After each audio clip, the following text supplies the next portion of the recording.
Hello, everyone, and welcome to Foundry Virtual Events 2021. My name is Joyce, your virtual host for today, and I hope you guys are doing well and staying safe at home.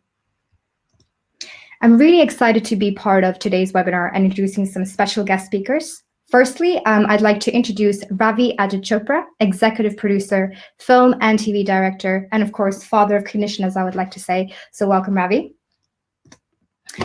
I would also like to welcome our special guest speakers as well, all the way from South Africa, Chocolate Tribe. So we've got Rob van der Bracht, VFX supervisor and executive creative director. Yannis, who's animation director and compositor. We've got John as well, who's not part of Chocolate Tribe, but he was a VFX lead and associate producer for Cognition. And of course, my lovely colleague, Chris Andrew Arthur, associate product manager for Nuke here at Foundry, co-hosting today's webinar with me. So thank you guys for joining. So before we dive into the webinar itself, I just wanted to share a couple of short updates. Firstly, we have over 50 webinars available on demand. For more information on those and where you can find those, you can go onto our Livestorm page, or you can visit our YouTube channel as well. Also, make sure you stay tuned with our 2021 schedule, which will be available on our events page. If you have any questions or you would like to participate in virtual events, please send us an email on virtual.events@foundry.com. So we have a lot of material in our Foundry Learns page. We have tutorials available from beginners, intermediate to advanced. If you're looking to brush up your skills or enhance your skills, there will be plenty of documentation here that you can have a look at in your level. Stay up to date with us. We have a lot of content available in our Insights Hub, where we host case studies, artist spotlights, industry trend talks as well, and of course, our showreel. I think our recent spotlight that we've done was with Mark Pinero. So for any more details on that, or you would like to just check out the different articles we have, check our Insights Hub. If you want to stay up to date with events and activities that we do in Foundry, you can follow us on our social media channel, and I've included our handles there as well. Lastly, we absolutely love all the work that we've been seeing from all the artists on social media, and we want to make sure that we stay up to date and we help you promote your artwork and your projects as well. So please make sure that you can also tag your work with our hashtags, Made with Nuke, Made with Mari, and Made with Moto. We're also doing a sponsored license program. So for any independent, non-commercial projects, they are eligible to apply for our sponsored licenses. So for more information on how that works, or you want to apply, just send us an email on virtual.events@foundry.com.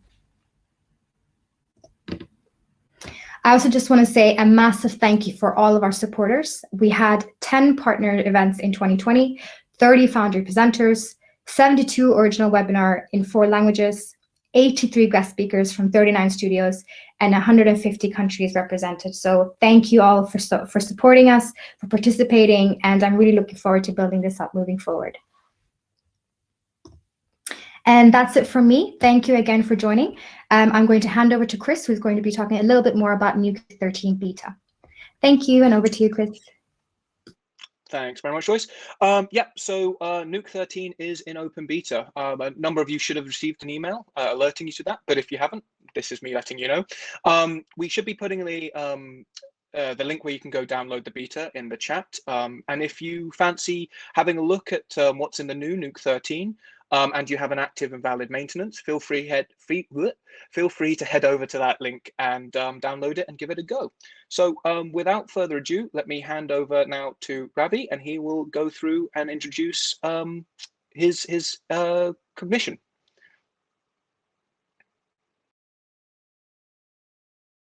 Hello everyone, how are you doing? Hope everyone is well. Thank you so much for joining us. I just want to say a big thank you to Foundry actually for letting us come on their platform and just talk a little bit about the film. And I think I should take it back just a little bit actually of how the actual connection happened with Foundry themselves. It was a few years ago that I started developing Cognition and started working on the whole concept, the world. And it's a short film. It's 27 minutes long. It's a sci-fi drama. It's about the father, played by Andrew Scott, and the son, by Jeremy Irvine. And it's about the son confronting his past to reconnect with his father. We actually started with this film with a real kind of emotional core, and we worked on the script for a long, long time. But when we actually moved forward to actually create the world, I had no idea at the beginning, but there was actually, by the time we finished the film, there was 350 visual effects in about 24 and a half minutes. And it was a real, real challenge. So the key is, in order to actually move forward right at the beginning, what we did, we actually developed a great deal of storyboards, image art, etc.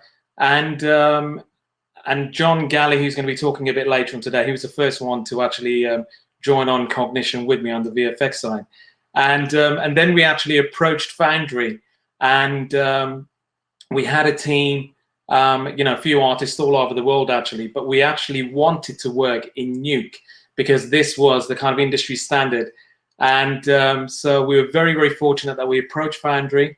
They really liked the sounds of the project, and they came on board and enabled us to actually use Nuke and Nuke Studio across the board on our film, right from the beginning to the end. And we're very, very fortunate as well that we got to work with Chocolate Tribe, who are absolute geniuses. Rob and Tian from Chocolate Tribe actually did the opening desert sequence, which you're going to see today, in a great deal of detail. I'm so indebted to those guys because they did an absolutely amazing job on the film. They just kept on pushing the whole opening desert sequence just further and further and creating even more detail. And it was a lot of detailed work. So I'm sure you're going to enjoy, the breakdown that they give today. But I think, Cognition for me is genuinely it's a passion project. It's kind of connected to my passion for films, which started in my family's video shop. And so we actually had a lot of different VFX artists and companies working on the film, the main company being Chocolate Tribe. And so we're genuinely grateful to the whole team, actually. Our ambition was to actually produce a short film on a Hollywood level. And we literally pushed the barriers in every single department, in sound, in cinematography, in terms of production design and locations of where we were filming. And we put absolutely everything into it. So I really hope everyone who's actually joining us on this webinar today gets an opportunity to actually see the film. It's available online. We'd love for you to see it and give feedback on what you think. And so I think that kind of, does a nice little introduction to the film. I think maybe we should kind of go into a bit of detail now.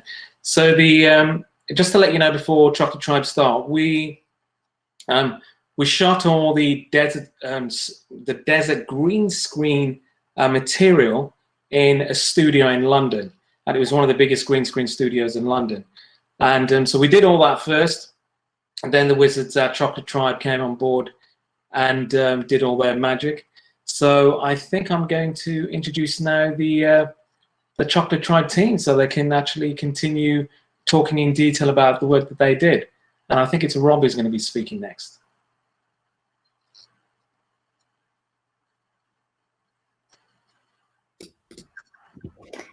Hi, Ravi. Did you want to watch some of the images as well that we put together? Yeah. Oh, do you want us to go through the material now? Yeah, if that's okay. Yeah. Yeah. Okay. So what I'd like to do is ask John Galley to come online as well, and John can talk a little bit about it. Hello, everyone. Sorry you can't see my beautiful face. I'm having webcam issues right now, but hopefully, the voice is all you need. So a bit of background on my involvement in Cognition. I normally work as a freelance visual effects artist, but I was brought onto Cognition during its early phases in pre-production. While in pre-production, I produced a large amount of material that assisted with development, from mood boards to concept art. And I eventually moved on to the post-production side after that work was done, after filming was done, and I completed work on in excess of 180 visual effects shots all throughout the movie as a generalist on a large variety of shots of varying challenges that required different skill sets for me, from roto and prep, which I'm going to go through now, and the different shortcuts you can use to actually complete work on a tight deadline, to 3D camera tracking, to compositing. Every trick I had in my bag, I pulled out and used on this project. So one of the scenes that I want to take you through now is my work on the Battersea Power Station. my work mainly involved cleanup. There was a massive development that was happening while we were shooting, which means you've got scaffolding, tarp, construction equipment that is not going to be not permitted, but you can't really have it in the finished shot. You know, it's going to take away from the magic that the scene called for. So unfortunately, I had to take on 22 different shots of the Battersea Power Station to get it up to a high level of standard, to bring it back to how it once was as an icon of London. It was a sizable task, and I was the only artist to work on the cleanup, aside from one shot at the beginning, but start to finish on cleaning up the shots, 22 shots, all on my own, on a short film deadline. I had to break out some tricks and tips. So, without further ado, just before you continue, actually, sorry everyone, my mistake. We're actually going to be just hearing a little bit from John first. Now, just to actually introduce what John's actually talking about, my mistake on, we weren't going straight away to Chocolate Tribe. We're just going to speak to John just about a few shots that is in the Battersea Power Station. So we actually have got we've got a main sequence which takes place at the Battersea Power Station, which is based in London. And we had a great deal, we've got a really epic sequence that takes place in the movie at this location. So when we were actually filming there was a great deal of, it was still a derelict site, as you can see from this image here. And we had to clean up the whole of the Battersea Power Station, remove all the machinery in place, the scaffolding, and John actually came on board to remove all the materials so we could actually have the environment completely clean. So I'm just going to hand back to John now, and he'll talk a little bit more about the work that he's done. Thank you. Thank you, Ravi. So firstly, I had this overhead image as one of the many examples of the work I did.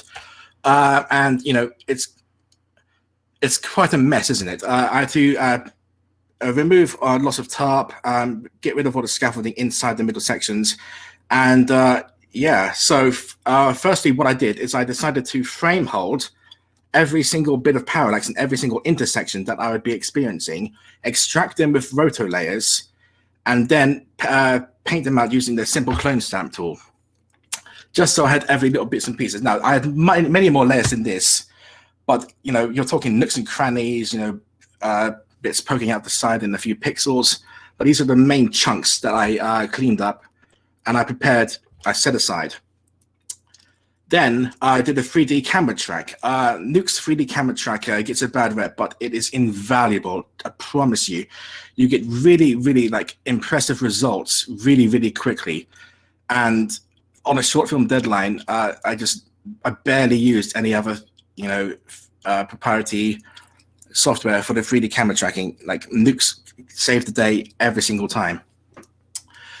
So firstly, I generated the camera track, and then I put it through the point cloud generator.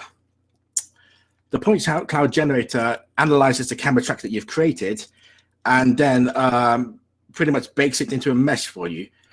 I did not use the point cloud mesh as the cleanup solution, but it was invaluable in helping to know the scale of the power station that I was working with, because I didn't have any reference measurements for the power station. I had to do this all freehand. So the point cloud generator and the camera track really helped in knowing where things should be and the scale that it should be at. So that enabled me to be incredibly accurate in the scene. So this is the very first result of the projection, the Project 3D node. I projected all of the different layers down, and that's it working in tandem. You get really, really nice parallax with the different layers. Everything's working as it should, thanks to the point cloud generator. All the layers are sitting exactly where they would be in the space where they are. Like the roof is, you know, sitting properly. But that's bread and butter stuff. Like most artists, you know, are experiencing that. What I want to get into is some of the tips and tricks that I use to speed up the workflow. So when it came time to integration, there are a few shortcuts that I deployed. Firstly, I want to talk about these metal girders here. Now, I had to bring them in from the old shot into the cleanup shot, but they're a few pixels wide. I didn't want to maintain volume during my rotor layers. and I didn't want to suffer from any sort of background bleed of soft roto from a few pixels wide. So you just have to look at the image when you're working on an visual effects work. You just have to look at the image and be like, what do I have at my disposal, and how can I make the image work for me? So when they were intersecting with each other, I thought, I can deploy a tool called the Model Builder. What the Model Builder is it allows you to utilize the 3D camera track and place 3D objects and elements into the scene, and it tracks it within the scene using your camera tracker and places really, really fast 3D generated material in the scene itself without you having to sort of eyeball it, without you having to sort of like, this point in the point cloud is here, so I need to generate it here. Model Builder takes care of all that. So I used the Model Builder to generate cards where each of these metal girders were. Then it came time to rotate. I only frame holded one frame and rotoed out one frame of each of the layers. And then I painted out the second layer because, the top layer was like, we're not getting enough information. So I just had to sort of heal it a bit. Then I placed them as a texture on the cards in the 3D space. And wouldn't you know it, you get really, really fast roto extraction using the 3D tools within Nuke, and for not a lot of cost. This took barely like half an hour. And trying to roto all this out freehand would just be really, really finicky. So if you have anything that's static in a scene that's moving linearly, just don't bother rotoing it. Try and just extract it in 3D and place it back in the scene. It'll save you so much time, trust me. Next, I had to bring in all of the other elements through roto, these chimney stacks and the rest of the buildings on top of my layers that I'd already projected. So one tool that I utilized was the Reconcile 3D node. If you don't know what the Reconcile 3D node is it allows you to take the 3D camera track points, create an axis where the point is in the final 3D space. Then you can use that axis, pump it into the Reconcile 3D node, and turn it into a 2D track on the image. I then only set up a rotor for one frame on each segment, and then pumped in the resulting 2D track onto the rotor layer, and boom. The rotor was done for all of these different elements in just under an hour.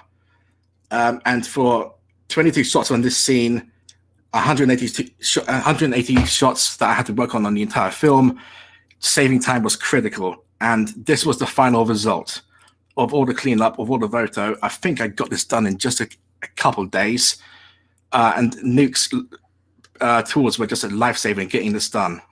Yes, Ravi, what do you want to add? Yeah, no, I was just going to say, here's the actual final shot. So the work that John, we captured this shot via a drone cam. And we tried to get as much camera information on the day when we were shooting, but obviously it was a bit limited because this place is absolutely huge, the Battersea Power Station. So the actual shot that was completed by John, we completely cleaned up the whole environment. We then gave it to a VFX company who did the compositing of this spaceship, or is it an object? Hopefully you'll see that in the film. But John did an absolutely amazing amount of work, and I think in Nuke it just enabled us to actually create a workflow with the whole team and to do this level of work in detail, and so we could actually move forward. But that was the actual finished image, graded by Technicolor, who were on board for about 12 months, and they actually helped us to grade every single shot of the movie, so we're really grateful for them. So John, we've just got a couple more minutes very, very quickly. What I would say is let's show them the train shot, but literally just to zip through this and not to go into too much detail. I'll actually start off with a shot. So the key is that we had a quite a challenging shot actually, because we had a shot through a window which had reflections going in a moving train going past the Battersea Power Station. And it was John's job to actually clean up all of this scaffolding, this white covering, and it was really, really quite challenging. It was a nightmare. Normally you'd use a 2D paint tool like a clone stamp, but that would not cut it. I just did not have any reference to pull from the image. And so I just had to find alternate solutions. Yeah, absolutely. So, John, obviously, John, do you want to actually pick it up from here about your Yeah, process? I'll try and zip through it. Yeah, zip through it. Okay, so firstly, I stabilized the shot using the Mocha's unlinked track and then just extracted points. I stabilized the shot, which allowed me to paint out the sections of the Battersea Power Station that would be obscured, not obscured, but poking out from the solution. Then I used the model builder node again, but I rebuilt the power station entirely in the model builder node. I did not have time to build a 3D power station all by myself, especially for one shot as the only artist working on this. It was just not going to be effective. So this is all done in the model builder. Then luckily when we went to film at the Battersea Power Station, I took all of these photos and a lot more. At the time, it was purely for texture reference, but I used this as a quasi matte painting to, and then ended up fixing these images and projecting them onto the model builder. And these metal girders were the only things that I built in Maya, because you're going to get some parallax. You only see the tops of them once the front wall is in, but it's that parallax that you kind of don't see but subconsciously see that really sells the shot and stops it from feeling paper thin. And that's it in all its non-glory. And this is the final render of the projection on top of the 3D model builder. This was, apart from the metal girders, which you cannot see, but you know, poking out in just a few pixels, this is entirely generated within Nuke. It's yeah, photographs projected onto Nuke 3D geometry, and it's really like, God, I cannot tell you how much this saved my life.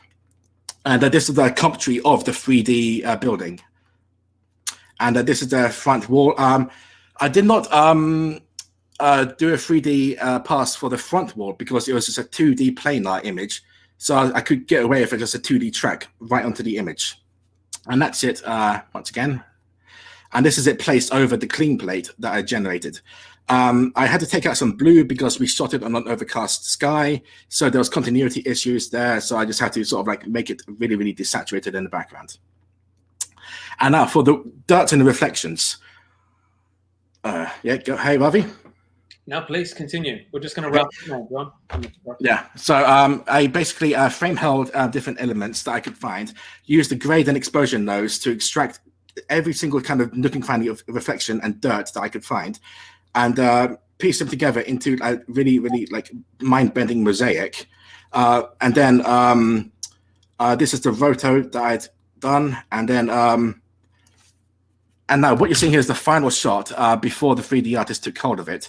And all of the mosaic that you saw, like I had artistic license to control the intensity because like it looks really extreme when it's all together, but I just had to like take down some layers, put up some layers just to really help sell the final shot. And yeah, so that's using Nuke's 3D proprietary tools in order to clean up a really challenging shot, and building an entirely 3D building that holds up to scrutiny, especially on a cinema screen, really quickly. And yeah, that was, and then take these techniques, apply it to 22 shots, you get a Battersea Power Station sequence, and apply it to 180 shots, you get my contributions for the movie. I really want to thank Ravi for the experience that he gave me. I learned so much on this, and yeah, it really turned out well, I think. Brilliant. Thanks so much, John. Really appreciate you taking us through. No problem.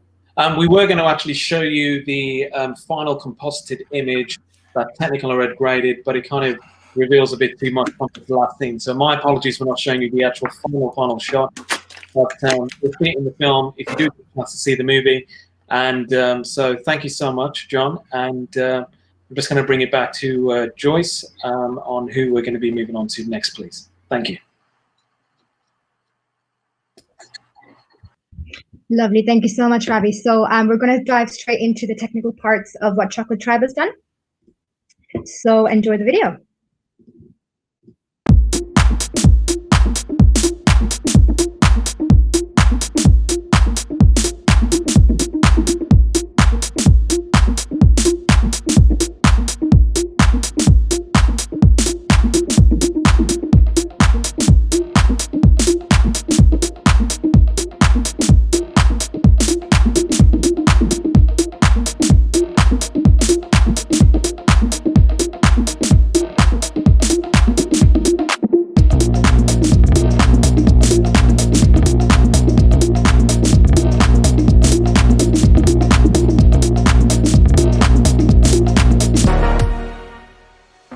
Chocolate Tribe is a high-end visual effects and animation studio based in Johannesburg, South Africa. We have a diverse pool of clients locally and international. Chocolate Tribe was established in 2014. We were initially 2 people. Now 5-6 years later roughly, we're about 25 people and we're still growing fast. We work on high-end visual effects and animation for feature film, TV series as well as commercials for clients such as the BBC, Disney, Netflix, and many other customers across the globe. The project that was groundbreaking for Chocolate Tribe was in 2015, Robot and Scarecrow for us, directed by Kibwe Tavares, and very sweet and interesting story. There's an amazing short film about this robot and the Scarecrow and the festival that they meet. Now, Robot and Scarecrow was a film that was commissioned by DMC Films, Nexus, and Factory 15. We did about 127 plus visual effects heavy shots where we needed to integrate an android character with rotomation on top of her and another actor's face replacement with a Scarecrow. And it definitely got people's attention internationally.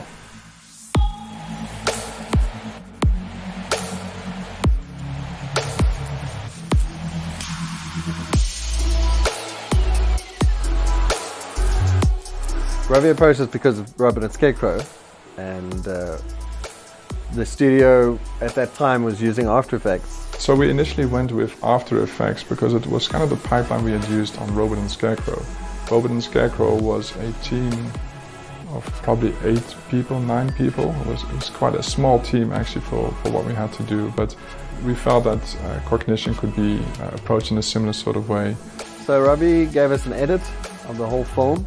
We were only supposed to do the front end. I think it was about 4 minutes. The desert sequence in Cognition was 70 visual effects shots, which was quite an interesting challenge because you are dealing literally with a green canvas and you sort of have to fill it in with a believable world. Often when you do one shot at a time, you sort of just work towards a shot. But in this case, we had to work in all kinds of directions because obviously the camera work was looking left, looking right, wide shots, close-ups. So you have to really think about what the world looks like.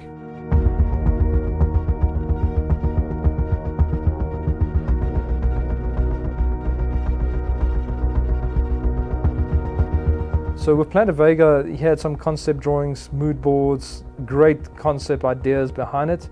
We started by just collecting a lot of desert references like nebulas, some deep space photography to kind of build an interesting desert planet. Ravi wanted it quite fantastical, he wanted a bit of color.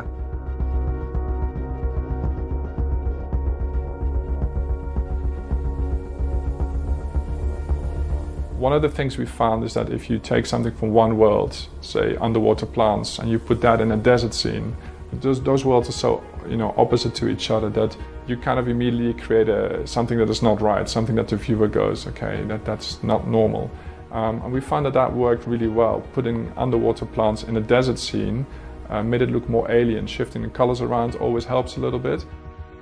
I also used a lot of video elements to breathe life into the background. Deserts don't have a lot of movement, not a lot of life. So dust and some carrion birds in the background would just kind of like bring life into the scenes. The 3D side, we started experimenting with World Builder and Quixel. World Builder was just really clever in how it can quickly build desert-like environments. And Quixel gave us amazing libraries of rock elements, plant life. So having access to this extensive Quixel library, it really enabled us to add the level of detail that you'd expect in real life. And we could very quickly, with these 2 applications, start building very hyper-realistic desert environments. Our go-to tool, same as in Robot and Scarecrow, was Redshift. First of all, it's a GPU rendering engine. It enabled us to just get off the mark fast and actually get results to Ravi as soon as possible. 3D tracking is a process that any visual effects artist would need to face sometime in his career. And tracking is always known as being the process that takes time. In some cases where Blender could not solve our cameras, and object tracking, we actually would go to Nuke, and Nuke became the actual main tool for us to solve these issues. Nuke also helped us a lot with its advanced keying and rotoscoping tools. The majority of the rotoscoping on the job was done in Nuke. You know, we also had some issues with cleaning up edges, and Nuke really came in handy.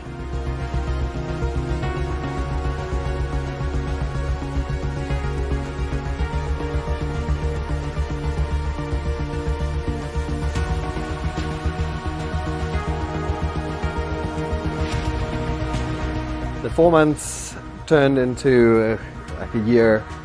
There were different changes along the way. We had to upscale, for instance. We had to change to 32-bit float. With all the changes and also new people coming on the team, the comps in After Effects became extremely heavy. We started relying more and more on the Nuke process. Working with a Nuke, it enabled us to collaborate a lot easier with multiple artists at the same time. Also, you're avoiding the whole linear workflow, so immediately you're jumping straight into being a parallel workflow. Yeah, so thanks to this project, we have fully integrated Nuke now into our pipeline. We use it for all long form and short form. Our review processes all happen in Nuke Studio, so in retrospect, I can definitely say that we should have started with Nuke in the first place. But I think we're really proud of the work we did here. It was really great working with Ravi on this project. We really enjoyed the relationship, a very open relationship. Whenever you do a film or a short film in this case, it's always nice when you're able to sort of bounce ideas around and nobody's too precious about anything. You know, we're all just there to make the best sort of project we can with the time and the budget allowed. We would like to thank the Foundry for sponsoring this production within Cognition. It really allowed us to really get the most out of Nuke, and if anything, sort of fast forward our sort of growth as a studio, where we started adopting Nuke, a lot quicker than we probably would have.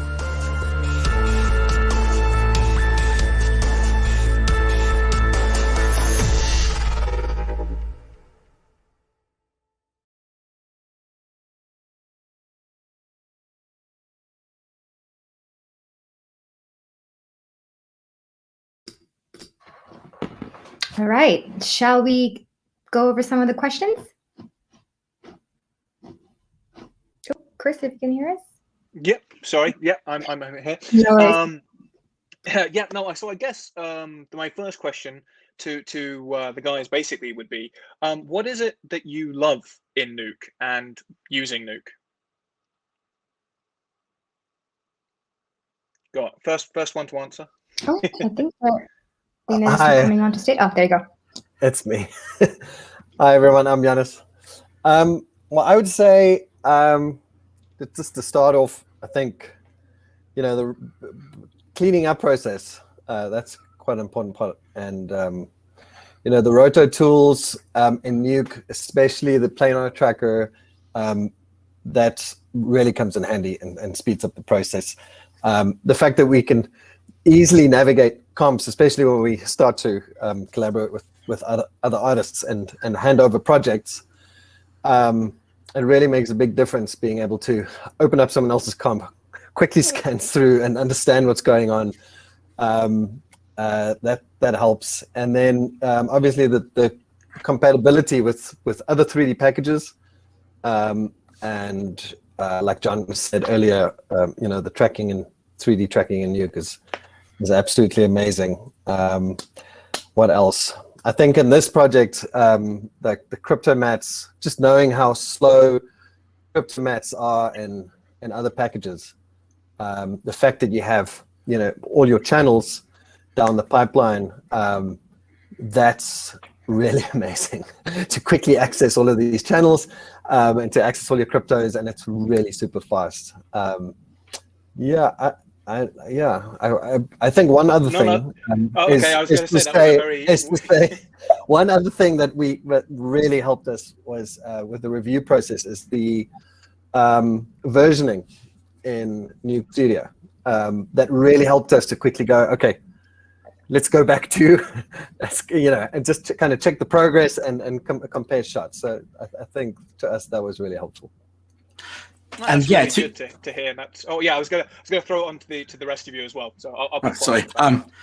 Yeah, I'm just going to give a similar answer. It's just how linear everything is, and how everything that you need to use like 7 or 8 different pieces of software to accomplish is accomplished in just this one neat little package, with very little to no bugs and like no conflicts and issues. Like it all just works. Not to jinx it for the future, but it's a really, really impressive bit of kit, and it just saves so much time just having everything in just one package, from 3D to particle simulation to different render nodes, 3D and 2D. It's just like, yeah, and also the dope sheet as well, which I discovered embarrassingly late, is so helpful. So Yeah. No, that's great. Does anyone else have anything else they'd like to add to that? Yeah, no, from my side, one of the things I really love is the fact that it's like completely Python supported and Lambda support. It sounds like something that's obviously been around for a while, but it's just sometimes forgotten how important a pipeline is. If you don't have Python, if you don't have those basic tools and USD obviously coming in, you really it makes such a difference just to the way you inter sort of connect between the different packages. And just so we're clear, the video that we were showing, we're not saying that After Effects is bad. We're simply saying when you're working with a big team and a lot of people, you start realizing more and more how your pipeline and how Nuke plays so well in that pipeline. So yeah, that was sort of the main reason really we moved over. It just became a bit of a heavy one otherwise. Yeah. So yeah. We love you, Adobe. Okay, well, I will throw it over to some of the questions that we've got from the chat. So I'll start with this one. So I guess this one's for John. Is really what were the timescales of that cleanup work that you did there? oh god, it ranged. The train shot took over a year. I know I said it saves time, but really the main bulk of the 3D generation inside Nuke took about less than a month. The rest of the time spent was just like really, really fine tuning, going back and forth on just the texture sizes, how worn should we make the bricks, because I know it came from photos, but they were from different conditions, different lighting conditions, different weather conditions. So it was really, we had to implement lots of artistic license over about a year in order to just get in the right look, and also to help it feel in continuity as well, because it's smack bang in the middle of several real power station shots, so it had to hold up to an intense amount of scrutiny. So to reiterate, a month for the main bulk, the 95%, and then the last 5% about a few months, a few dozen months. So yeah, so. Okay, cool. No, I think that answers the question nicely there. But have you tried or attempted to do similar things in other software? And if so, how was that experience? Well, obviously, like 3D generation inside other software is like, it's kind of an unfair race because that's what they're built for. But even though that's what they're built for, it takes an enormous amount of rendering time, an enormous amount of like computer time for lighting and texturing, and and tone mapping as well. It's like yes, you could possibly get better results, but again, I was the only artist working on this, so I did not have time to go into the next crannies of 3D, like building 3D, like modeling and the UV mapping with Nuke. Simple projections, model builder, and you get results that hold up into continuity. Like even though I worked on it and I'm proud of the shot, I was flabbergasted at how well it played in the edit. So yeah, so I impressed myself. It's always nice when that happens. Yeah. Okay, great. Well, I'll try another question. So. Here we go. Hey, Cognition team, thank you so much for the creative and hard work. What was your workflow with HDRIs and reflections with so many reflective and digital materials, from production equipment to post? Rob, is that the one that you want to answer, or? Go for it. Go. I mean, I'm a little bit unsure what you mean for the many reflective digital materials. Yeah, I'm just trying to think. I don't think I worked with many reflections on Cognition. It's been so long, but I just can't think of anything where I had to use it. It's not even HDRI. I just used environment mapping, like spherical mapping, on spirits and geometry, but that's hardly HDRI. It's just capturing texture information for an environment. Yeah, I mean, yes, it technically counts, but you don't get the multiple exposure levels. That's what I'm talking about. So, but that wasn't really any reflections. That was just more for integration purposes. If I can think of an example, I'll come back to you. So. Yeah, sure, no problem. I guess one question from me that I have, and since I'm asking them, I get to put mine ahead of everyone else's. Is with obviously there's a little bit of artistic license in what you decided to remove from that shot and what you decided to leave in there, based on in terms of there was a lot of construction material around the site. And some of it you decided to leave in possibly, and some of it because obviously it was main substantial structure to keep it together.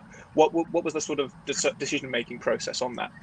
It was the main things we decided to keep were things that looked like they could belong to the organization that held the power station. Not to give anything away, but some things felt like they really were designed. It gave it some more production value that, you know, if we wanted, like, oh, this organization would have this, this, and this, it would cost a lot of money, but they gave it to us. So we didn't want anything too earth-like and too obvious that was like, oh, this is for the construction work. It's more like, oh, we had some kind of like weird-looking trucks and weird-looking, like, you know, canvases that the power station would not have. Let's retain it and give a bit more detail and production value instead of just having everything just be this single sand environment. It'd be like, okay, no, let's populate it a bit using things that are already there, but not too obvious about what it's for, you know. So it was, yeah, that makes sense. The right balance, yeah. And I just out of my interest, how much was sort of that left to your devices, as it were, or were you constantly going back and checking? Oh, entirely. It was entirely onto me to actually pick and choose. And 50% of it was, which part is going to make my life easier? Because if I leave this in, I don't have to rotate anything in front of it, bits of that. And then other bits were like, oh, this generally does look really, really nice if I leave it. And then I showed it to Rava, and he just gave me all thumbs up. Yeah, I mean, it was a process because we shot around the Battersea Power Station from so many different angles, and it was all part of a pretty epic sequence in the film. And so it was a case of just going through every single shot and seeing what detail was actually essential for the overall sequence at hand. But Chris, I just wanted to kind of bring it back to the opening desert sequence with Chocolate Tribe. And I think what was really amazing for me was, you know, seeing the turnaround that Chocolate Tribe were able to actually make. In such a short amount of time as well, they were able to actually take one of those green screen shots and turn around an amazing detailed pieces of work. And I just love the whole process of actually us going, Rob, it was going to even further detail and adding more shrubbery. It was great being able to collaborate with Pixel Megascans as well and getting access to all their 3D scans. And so it was a really, really wonderful process. I mean, I was just going to check with you, Rob, what you thought one of the most challenging shots were in the film, in the opening desert sequence. Yeah. Look, I mean, for us, the fact that we had to deal with you know, a world that you basically stare at in every single direction, we sort of ended up combining a lot of different elements from landscape models to 3D plant models. It's actually further down the process we actually realized that, we kind of mentioned it in the video, that there wasn't enough life. It felt a little bit like it needed to have a bit more life to planet. And that's actually when we started adding a lot of plants. What was so nice about it, and Janus will be able to fill us in much more because he's actually the one who was comping a lot of that. But the idea that you know, you go into your node tree and everything in Nuke, you just plug it in and you use it. Everything is so easy and so non-destructive. Even later on, when we had to up-res plates, when we had to change to a different kind of you know, bit depth.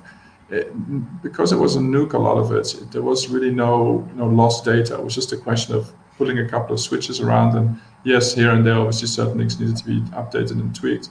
But I love the fact that could so easily be done. And I mean, difficult shots, it's tricky because they're all difficult in a different way. I think the shots where they walk towards the cave through the storm is quite an interesting one to do. Because we kind of redesigned that world quite a lot from where we're at in the beginning. Yeah, I mean, Janus, do you want to jump in there and elaborate a bit more what you thought, because you were actually not comping them. Yeah, most difficult, I don't know, but that shot definitely was just because we rebuilt the shot completely. We had, I think we completely re-engineered the camera, right? So we had to stabilize like quite a heavily moving camera, and then track that back into a whole new move. That was a tricky one. But I think that it's not about one shot. I think the tricky part was the fact that we were building a complete new background and making, because usually you have quite a bit of, it helps when you have quite a bit of props around the live action characters. It can sometimes feel very easily stuck on, your foreground on the background. And just with so many shots, getting that continuity that we were looking for, that was always quite, we had to craft that and find ways to blend the foreground characters into this background and make it feel like they're really a part of it. Like that was quite a tricky part, and we spent quite a bit of time on that. Definitely. I think the whole idea, go on. No, I was just going to say, well, the work that was put into that shot was really, really amazing, and it's one of my favorite kind of shots on the film, actually. So it was fantastic work from you guys, without a doubt. Thank you. It was sorry, I just wanted to say the reason also that shot was quite challenging was simply the fact that we have to, and this is why I love Nuke from a 3D point of view also. It's not just a 2D package, it's a whole 3D world. You can track something, you can constrain it, you can re-inverse engineer the track, and you can actually build a new camera move based on another camera move. And that was actually what we had to do in that shot, because the initial frame was much closer than the final shot. We actually had to widen the shot a lot. So yeah, there's just a lot of different elements that came together in that shot. So I would say that's probably the one we sat on for quite some time. But anyway, yes, your question. Oh yeah, no, it was tailing on, because obviously we're talking about this shot, which we didn't necessarily have a chance to have a look at, was this one from Mike's, I can't see his name, Mike Constant, which is where can we currently see Cognition in they've specified United States here, but I think we'd all like to know where we could possibly go and see this, if we can. Where? Yeah, no, you can actually see the film. It's available now in around 90 plus countries, and it's available on Amazon in the States, also on iTunes as well, and possibly on Google Play, but definitely on Amazon and iTunes in the States, so you can definitely see it there.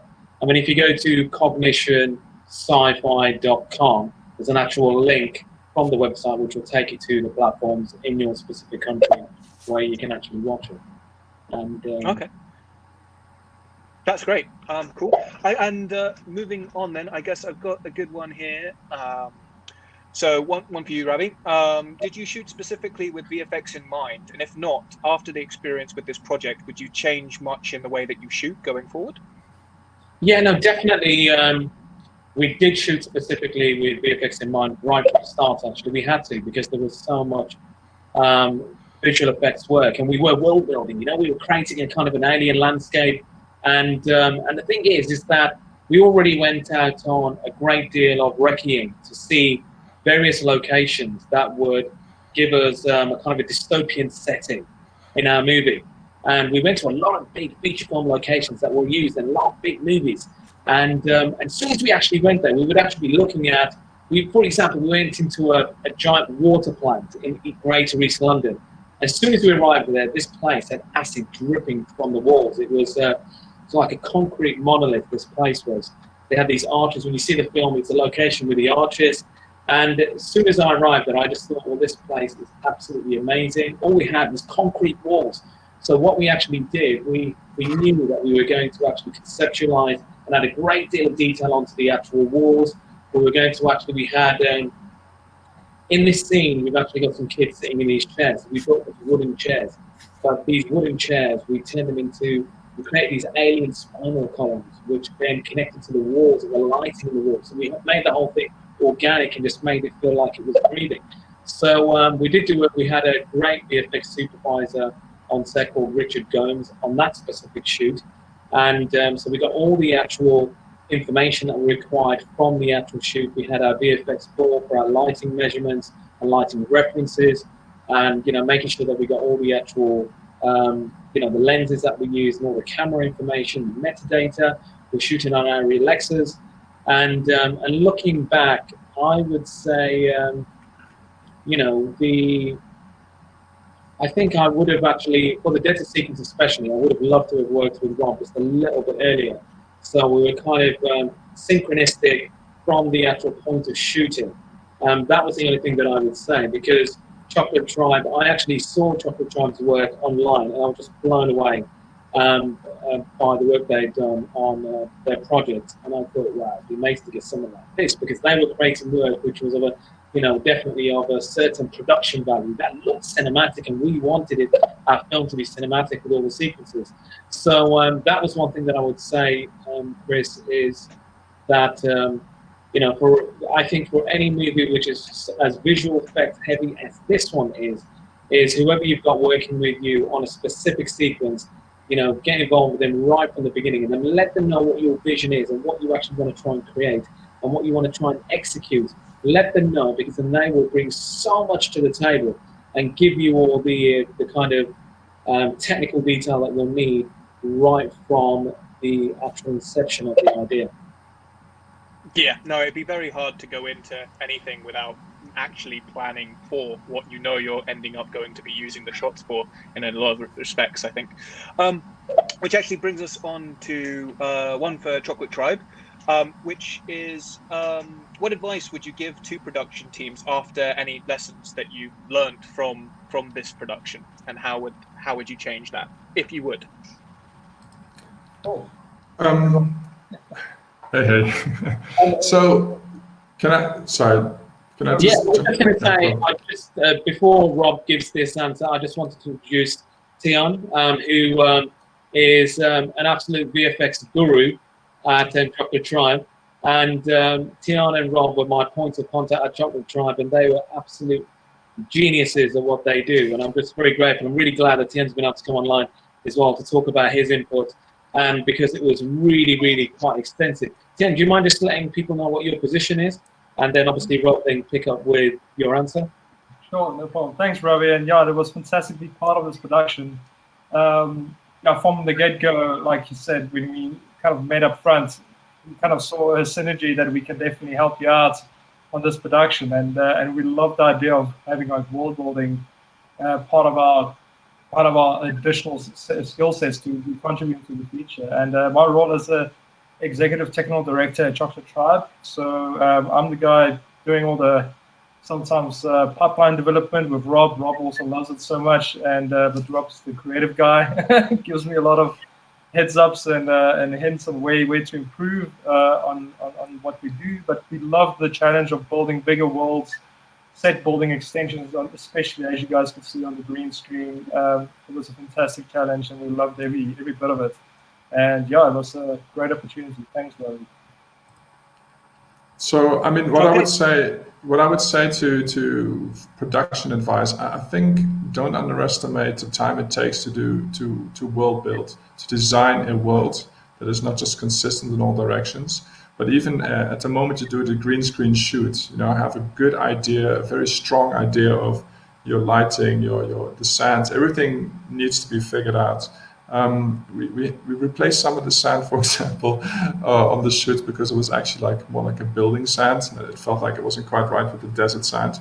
And in some shots I worked, in some shots I didn't. But it's just all these little niggly things where you just go, oh, well, it's green screen, we'll figure it out afterwards. It really doesn't work, because, the moment you roll that camera, everything needs to make sense. And we kind of came to the party when we were sort of given the plates already from Ravi, as we showed in the video. And, there's some amazing shots in there where I'm like, wow, but there's some shots where we're just like, what are we seeing here? How do we make this work? Because the other thing is with a green screen shoot is that you have no sense of scale or depth. Sometimes you don't even know what the lens is doing, because, focal plane is nothing, it's a screen. So when you're doing composites, you kind of need some sort of a reference sometimes of understanding how shallow should the depth of field be. But then also because you're doing a desert scene, the sense of scale. You don't always know what you're looking at. Sometimes you had these wide shots and you had no sense of how far something is. You're also dealing with an alien planet, which makes it even more like how do you add scale to it? An arch is an arch, but it can be a big arch, it can be a small arch. And there's no houses, there's no cars, nothing that humans can recognize. So I think those challenges really took us a long time to sort of get that feel right and get that air and that atmosphere right. And as Rob pointed out, the thing that kind of made it all tick is the moment we had a point of reference. As mentioned earlier, we had like foliage, like looks like a piece of log or something, but it's something you can relate to in the foreground that you can also see a repetitive or further down the line, or giving you a dimension and actually give you depth. And like even mentioned earlier, the actual Quixel library itself definitely helps so much in so many ways, because the level of detail you get on these scanned geometry really grounds it in this world. And then you also see repetition of this in different areas on scale. All of a sudden, everything starts making sense. And I would say, yeah, 100% agree with Rob. From the get-go, get your scale right regarding when you do set building in 3D. And obviously, that was a big lesson learned. But now we know how to do it. That's perfect. Good answer for that question, I think. I guess one for me is I know that, or I think I know that you were one of the last crews to shoot with inside of the Battersea Power Station. Is that correct? And if so, it's great having that experience, because obviously you're the last person to ever have been able to film and shoot their vision with inside those built the building. Do you think that added to an extra level of difficulty with sort of it was in the middle of being torn down, and how did that make it better, or how did it affect you at all? Yeah, no, it was obviously it was super exciting, because the Battersea Power Station's an iconic building in London. It's the biggest brick building in Europe. Oh my God, I sound like the salesman for the power station. I know all the facts are just blipping in my head. But no, it was super exciting actually, and it worked perfectly for our film because we needed a derelict setting. So the fact that the Battersea Power Station was derelict and it was kind of being taken down, you had pieces of war, architecture that was just unfolding and falling apart. So it was really, really exciting, really exciting. I mean, you can see the Battersea Power Station in a lot of films, from The Dark Knight to Children of Men, and I even found out that it was actually in Superman, oh my God, I hope I get this right, Superman 3, I think. And the studio actually sent me some footage of Christopher Reeves walking onto the power station. So it was just amazing. It's such a cinematic, setting. And so it was just super exciting to film there. And we did a really, really exciting sequence, for the movie there, which we put our heart and soul into. So I really hope anyone who watches it will enjoy. Oh, well, thank you very much. I think that's about all we have time for at the minute. So that will be all for us today. So thank you for joining. And I hope this session was good and insightful for you too. If you have any other questions, please don't hesitate to reach out to us, and we'll try to get back to you through the usual channels. Stay safe wherever you are in the world, and hope to see you back here again soon. Thanks a lot, guys. Chris, thank you for having us. Yeah, I was just going to say, Chris, just before leaving, I just wanted to say a huge thank you to Foundry. Thank you so much for sponsoring our project and coming on board and supporting us right from the beginning stage. I also want to say a huge thank you to the whole Chocolate Tribe team, to Rob and to Tion, because the work that they did just, it was so exciting to actually work with them, and the work they did was fantastic. Also want to thank, and just to mention as well, Rob's actually an executive producer on Cognition as well. Because his input on the project was so vast. And lastly, I also want to say thank you to John Galley, who joined me right at the beginning. He was kind of like, a VFX man for all seasons. That's why I described Galley, because he had to do a bit of absolutely everything.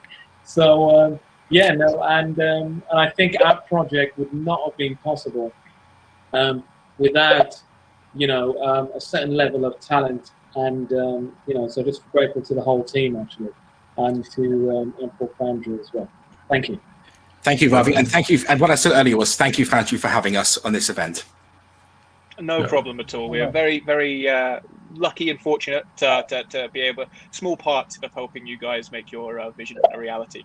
And we thank you for thanking us, I guess. Oh, it wasn't. Thank you. All right. Thank you very much, guys. Cheers. Thanks. Bye-bye. Bye-bye.